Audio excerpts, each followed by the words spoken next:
So let's talk about the one-time MVP, 14-time All-Star, known as Kevin Durant, aka KD, the Slim Reaper, Durantula, whatever you want to call him. I consider him the NBA's middle child. Most of his career he had to play second fiddle to LeBron, and that's not due to him, that's mostly due to the media. And then for the latter part of his career, he had to play second fiddle somewhat to Steph Curry because Steph Curry became so popular. But I wanted to talk about the MVP, the 6-time first team player that's so polarizing. Some say he doesn't get enough credit. Some say he gets too much credit. Some people say he's too talented and didn't accomplish as much as he needed to. So I came up with 7 reasons why I think he's the NBA's middle child and why people look at him that way. So let's talk about it. So we got to remember that KD was drafted in 2007, which happens to be the year LeBron took the Cavs to the finals, which they did get swept by the Spurs, but that's another story. I just say that to say he came into the league during a time where the NBA was already being dominated mostly by Kobe Bryant as an individual scorer or player and his impact being that. And then you had LeBron ascending and becoming the number 1 player in the league. At that time, you even had D-Wade balling. And also, KD's never been the media's favorite or a media darling, as you would say, for lack of a better term. He's been celebrated, but I don't think he's ever been the media's favorite. And I don't want to say that LeBron's been the media's favorite, because LeBron is just a really great player who doesn't really give the media much to criticize, but that's subjective. But he did get drafted in 07, which was somewhat in the middle of LeBron becoming the superstar we know him as, with the finals and the MVP run and all of these things. And I believe that was the year Kobe got his first MVP, or his only MVP, which is a tragedy, and that's another story also. But I think that plays a great part in why people didn't really get to enjoy or appreciate his impact as much. And he was also drafted to a team that a year after, or a year or two, they became another team. So he was drafted to the Seattle Supersonics, and then I believe in 08-09 season they became the OKC, or Oklahoma City Thunder, which made it kind of strange in the media coverage as far as it being a somewhat new franchise or a transitioned franchise, which in my lifetime, that was, I think, the first time I seen it, and the second time with the New Orleans Pelicans when they became what they became. But as far as him joining the league, he just came in at a time where there were already 2 polarizing stars in Kobe, LeBron, and you can throw D-Wade in there. And then 2 years later, Steph Curry makes his entrance. And a couple years after that, Curry becomes a star. LeBron's still dominating at a high level, and KD's kind of playing the background.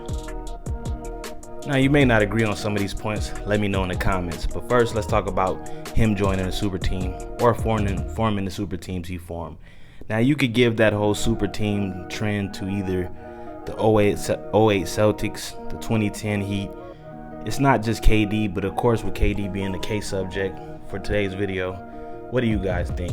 Does him joining Steph Curry, Klay Thompson, Draymond Green and company after they competed for a finals championship, does that make him, have an asterisk on his resume?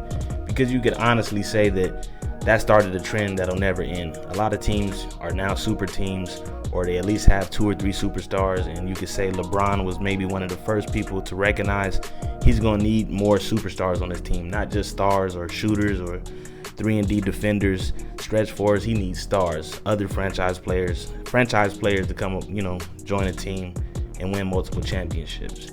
For me, KD joining the Warriors, forming that was like an ultra super team. They were unbeatable. You couldn't use them in 2K. If anybody remembers those years of 2017, 2018, 2019, KD, the Warriors, they was off limit because it was almost like a virtual cheat code. You got 3 of the best shooters of all time. It's hard to give KD that one, but it is his career. I respect him, for being still a champion and dominating. But if you watch KD, he's always going to dominate in his own way. It just depends on, I guess, how much he feel he has to go, or, whether he'll defer to a player like Curry or Kyrie. Those were great teams. So the whole super teams of the Brooklyn Nets. Now you got the Phoenix Suns, which he might be departing from with Devin Booker and Bradley Beal. They weren't as super, of course, as the Golden State Warriors. So that's the asterisk people put next to his name. And I don't know, let me know what you guys think, but that's the first point I wanted to get into. So let me know. KD also has, what they call it, Twitter fingers. Now, I can't knock him.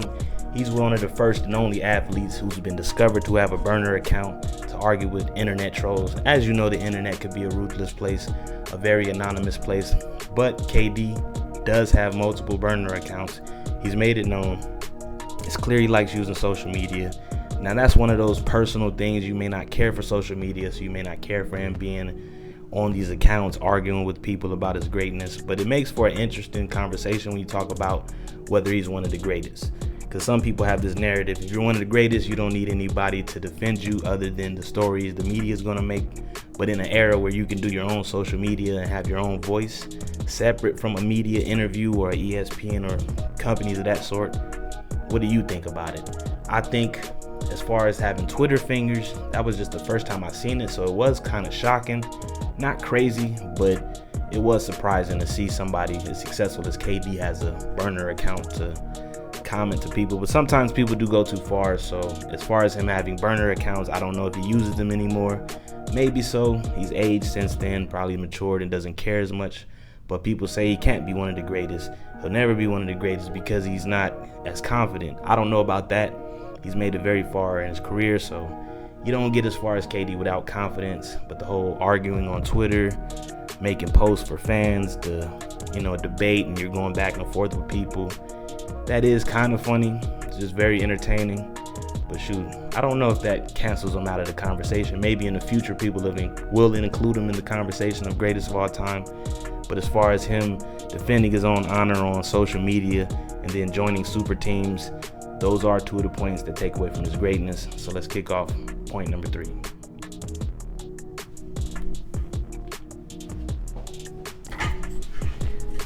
And as you know, with KD being ultra talented, 7-foot assassin, the Durant, the Slim Reaper, all of these things, some say he's too confident. No, he's too talented and he defers too much to his teammates.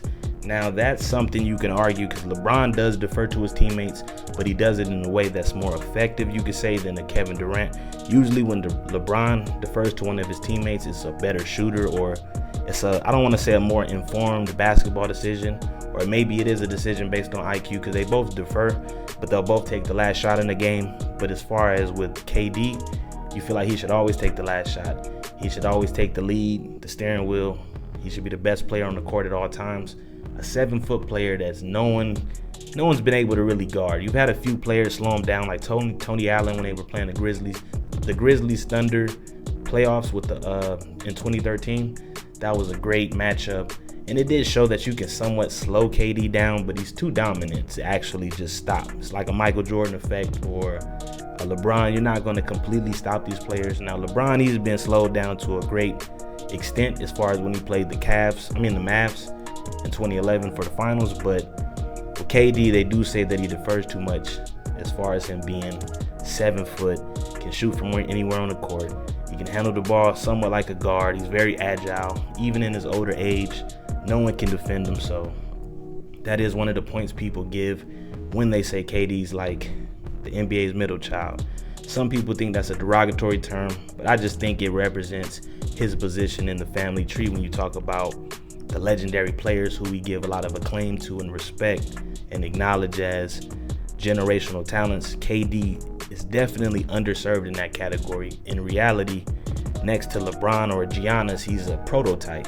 You would probably have in a draft, some would say Michael Jordan first, a LeBron, a KD, a Giannis, a Jokic. Now Jokic, he's all off the IQ and his understanding of the game, not so much the athleticism. But with KD, you could look at a few of his games, him shooting, and say he's the number 1 pick, even though he was the 2nd pick to Greg Oden in the 2007 draft. But some people say he defers too much to be as great as he is, so he's not as legendary. But let me know what you think in the comments. I want to kick it off with this 4th point. And for the last point, I wanted to talk about how he's only won 1 MVP, and ironically or coincidentally, it was during the time Westbrook was injured. Now, some may say KD obviously deserves more MVPs like a Kobe, even LeBron. Some say he was robbed when Derrick Rose won it, but those are wobblers we can all argue for. But he did only win 1 MVP, and that was 2014 when Westbrook was injured. And KD was on a tear that season. Everyone know he could do that. Every time he touches the ball, you feel like he can score. He has one of those effects on the game like a LeBron, a Michael Jordan, a Luka. These players, you really can't stop them. You can only slow them down, but with KD having only one MVP, people like to say, how can you compare that to a person with 5 MVPs or 6 MVPs? He does have championships, but even those may come with the asterisk for some people. But at the end of the day, it is history. He is in the NBA 75, so these things are somewhat controversial when you talk about who's the greatest. Is it a LeBron? Is it a Michael Jordan? Maybe a Kobe in your mind. It might be Magic in your mind, but let me know what you guys think. I'm switching up my style of content, adding, the documentary style with the more on the camera style. It's thus far. Got more content on the way. But thanks for watching. Like and subscribe. Let me know what you think. Peace.